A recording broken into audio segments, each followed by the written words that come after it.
Well, hi there, chaps. As you know, it's me and Dan. It's me, and we've got Efrem. Efrem. There we go. That's the third time I've got it wrong completely.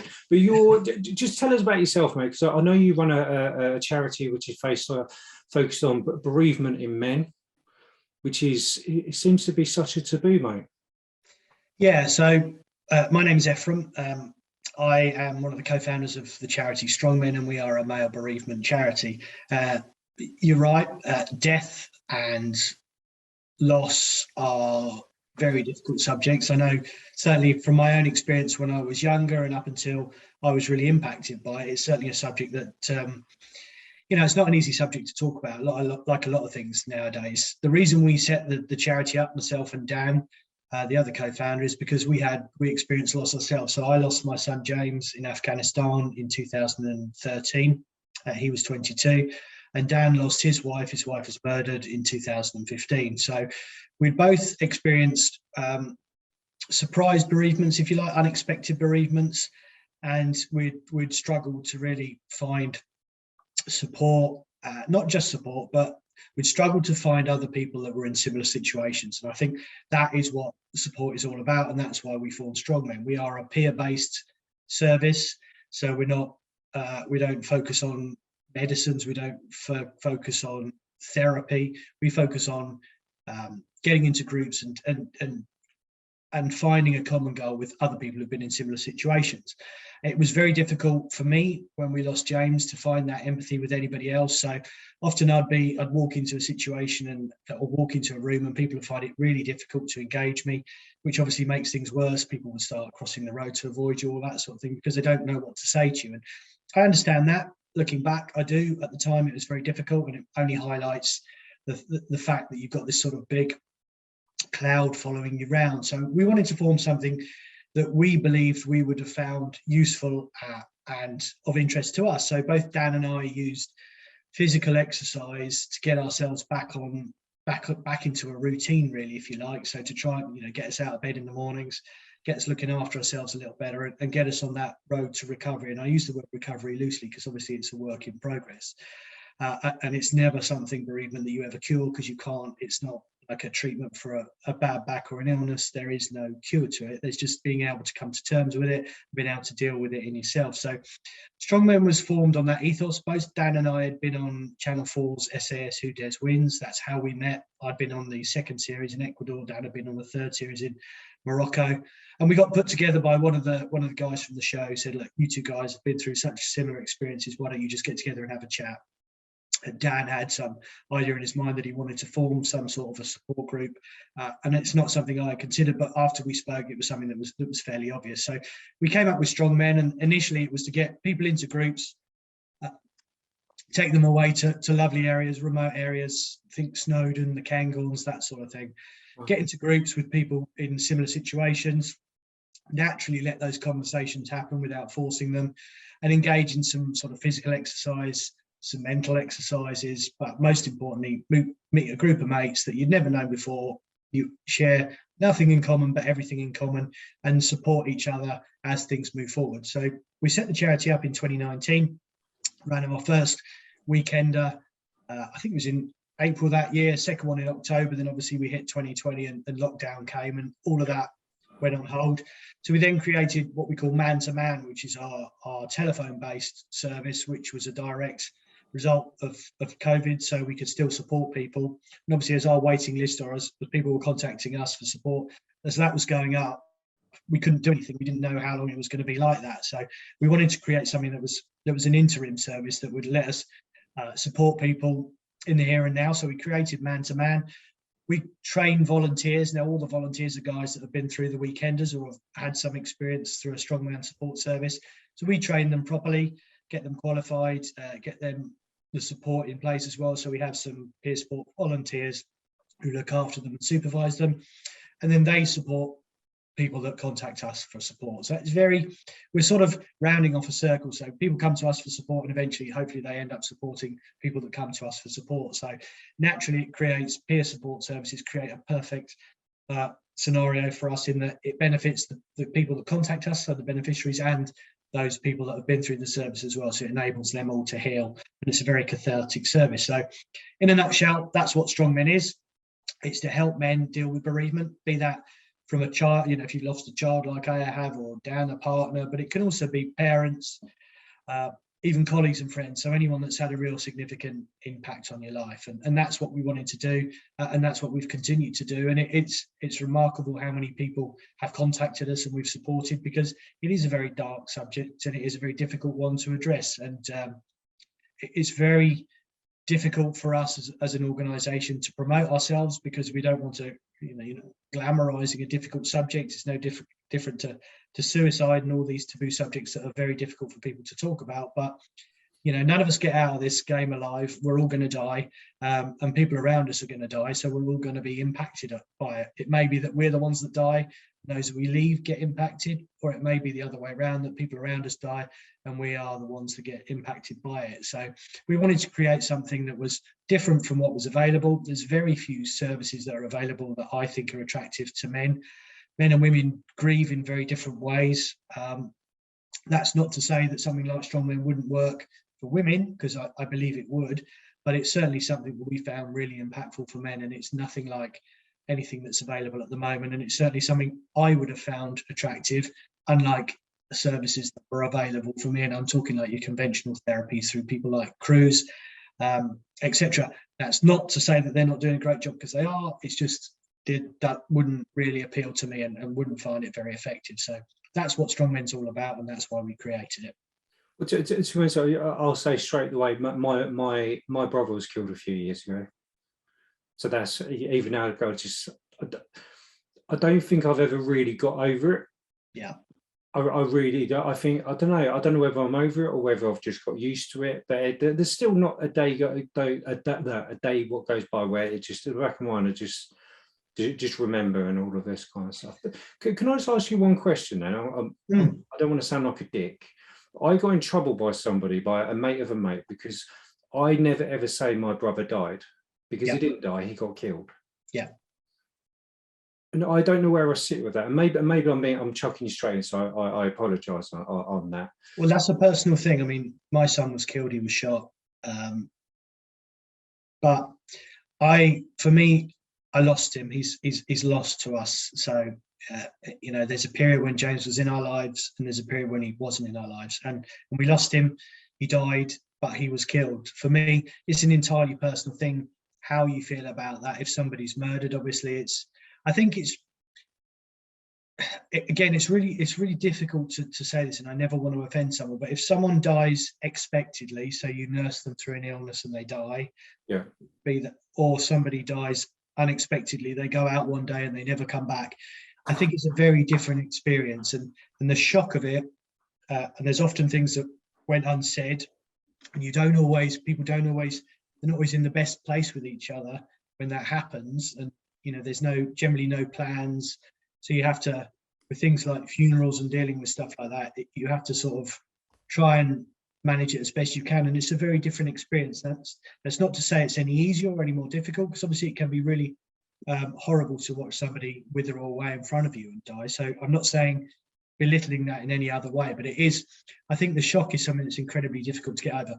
I will never get over losing James. It's something I never want to get over, losing James. And there's not probably an hour of any day when I don't think of him in some capacity, and I feel like he's with me all of the time. That's because he was such a huge part of my life, and that's because I loved him, and I will always love him. So his loss, my life will never be fulfilled, and it sounds like it's the same with you, with your brother, and your life will never be the same again. So you're never going to get over that. And when people say time heals you, it doesn't. It just makes you just get more used to it, and you've been through everything at least once before. Birthdays, Christmas, anniversaries. One of the things I find really difficult to deal with is when I see people of James's age or his peers mature into they're now in their 30s. A lot of them have had children. They're adults, and I see a lot of them around because we're still fairly local, and it's difficult for me because James will always be 22, and I don't know how old your brother was, but he'll always be that age. He would have been the same age, yeah. Yeah, so they're young, real young guys. So to me, that's how he will always be. I can't imagine him in old age. I can't imagine him, buying a house, getting married, because it never happens. I can fantasize about it and I can imagine what it would have been like, but I never had that. And that loss is one of the most difficult things to deal with, and you can't deal with it, and you never do deal with it. It just becomes something that you carry with you, and it's like when you callus a wound, it's there all the time to remind you, and it never heals. It's always for me, it's like a part of my soul. He will always be missing from my life, and I would give anything to have seen him marry, have kids, do all the conventional things that people do, which at the time sound really boring, but that's the hardest thing to deal with. But this is why we create these groups, because we appreciate that there's always going to be shit days. You can't odds it. However many years it passes, and I'm acutely aware of at any stage the wheels can come off for me. Most of the time, I'm happily poodling along in the middle lane, and I can move out into the outside lane when I move past something dangerous and move back in again. But sometimes there's an accident ahead and the wheels come off, and that's when you need that support around you of people that help you just to deal with it. So that for me is what it's all about. It's not, you never get over it. Life's never going to be the same again. In that moment, in that instant, your life changed forever. And don't try and get it. Don't put yourself under pressure to put on time with it. If your brother was murdered and you say he didn't die, that's entirely, that's how you deal with it in your head, and that's absolutely fine. There's no right or wrong answer. It's incredibly difficult to accept, and it's really unfair, especially when you see people around you of his age growing and doing stuff. Yeah. It's horrendous, yeah. And there is no cure for it. It's not. I mean, I've had cancer. In a few months' time, I'll be 5 years in remission, and to me, I've been through cancer and I've been cured of it. I've been through the loss of my son, and I'll never be cured of it. Even if I live to 100 years old, I'll still, every day I'll wake up and it'll impact my life, and it's changed my life forever. Obviously, there's good moments, and I'm sure with you, with setting this up, and you do things and you think, yeah, if I hadn't been through this, I probably wouldn't be doing it. If James was still alive, there would be no strong men. So there's good parts of it, but overall, it's rubbish. I'd give it all up in a heartbeat to have him back. And doing whatever he will be doing at the age of 31. But that's the circumstances we live in, and the reality of it is really hard to deal with. But I think that's what gradually you come to terms with. It's just a gradual thing that you get used to. And then when you see other people go through it, and recently I've seen some people close to me go through it as well, you think, Jesus, I remember that moment and how far you've come when you look back, and when it happened, and that raw emotion where nothing, it's almost like you've got a wall there in front of you and you don't know to look right, you don't know how to do anything. You think, God, I've come so far from there, because now I can do stuff and I can reflect on him and I can talk about him openly, and it doesn't destroy me.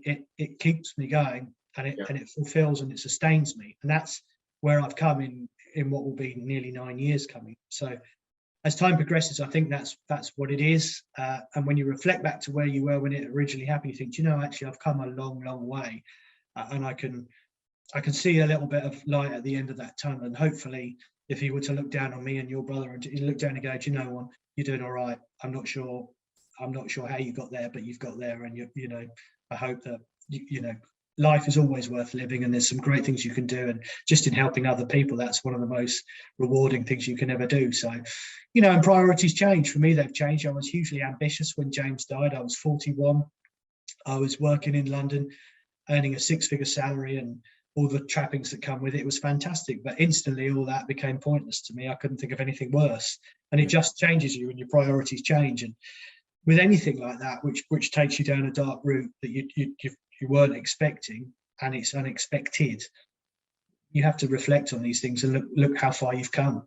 Yeah, no, absolutely. Well, I'm actually feels weird. So I'm actually proud of you, mate. Thank you.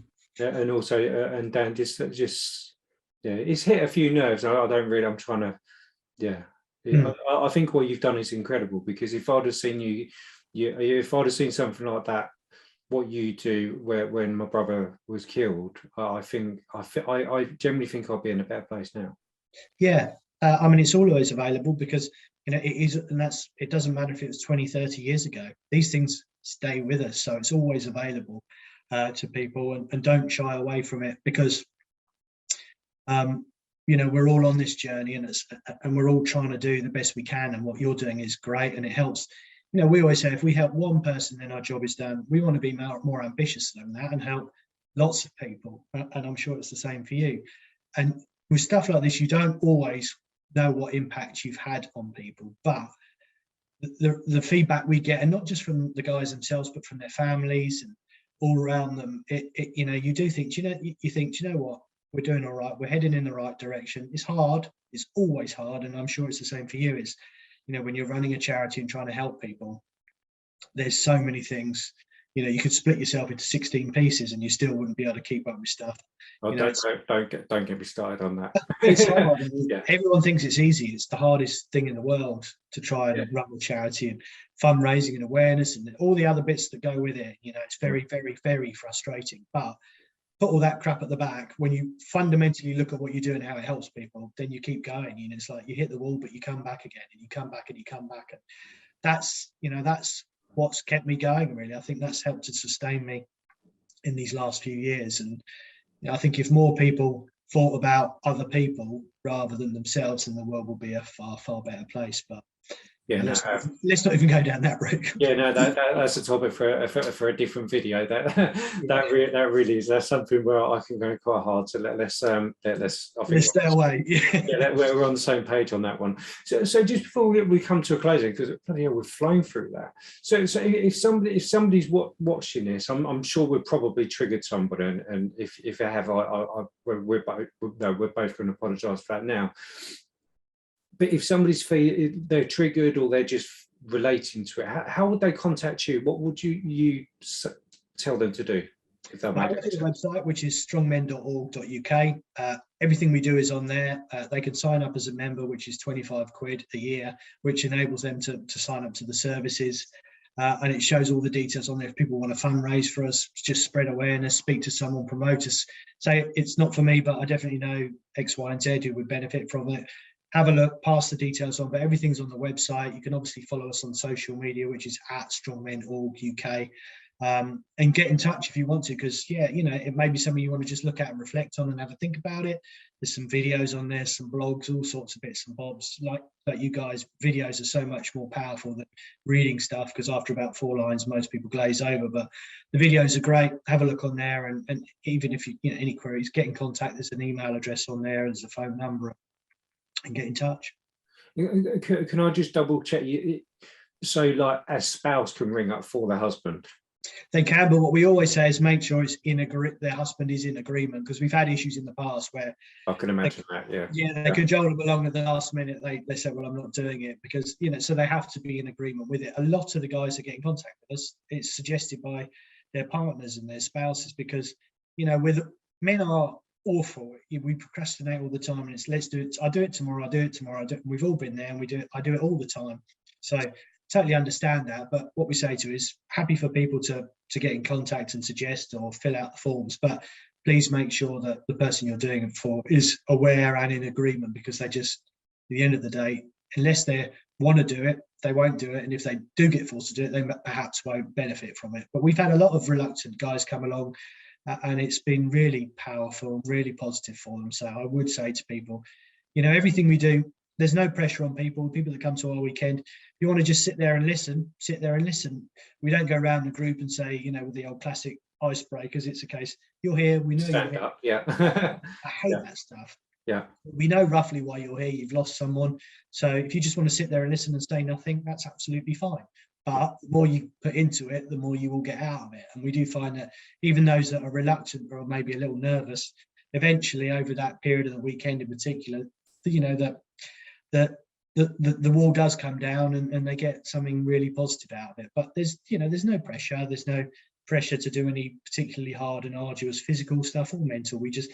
It's a voluntary thing, and we want you to get whatever you can out of it. So there's no pressure. And putting pressure on people who are already stressed and wondering if it's right for them is just, you know, so we've all been there. It's like, I think that's the main thing for me. I remember one conversation, I nearly lumped him actually. It was like, Dan, it's been a couple of years now. Well, it's been like 2 or 3 years. You need to let it go.